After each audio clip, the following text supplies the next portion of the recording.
लो आज तुम्हारे पहलू में एक और ग़ज़ा आबाद हुआ। फिर एक फ़लस्तीन और बना, लो जबर का फिर आगाज़ हुआ। फिर मेरी रिदा छलनी छलनी मैं टुकड़ों में तक़सीम हुआ। फिर मेरे हुए हिस्से बखरे, फिर मेरा बदन दो नीम हुआ। आतिश बारूद की बारिश में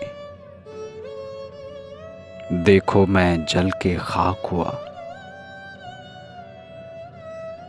लो फिर मक्तल आबाद हुए, लो मेरा जिगर फिर चाक हुआ। नासूर हूँ मैं दुनिया वालों,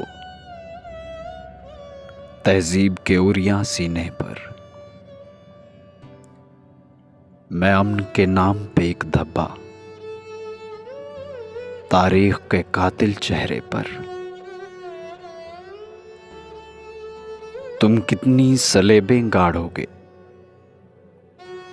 तुम कितने सलासिल लाओगे। ऐ अक़वामे आलम सुन लो, आज़ादी अपनी मंजिल है।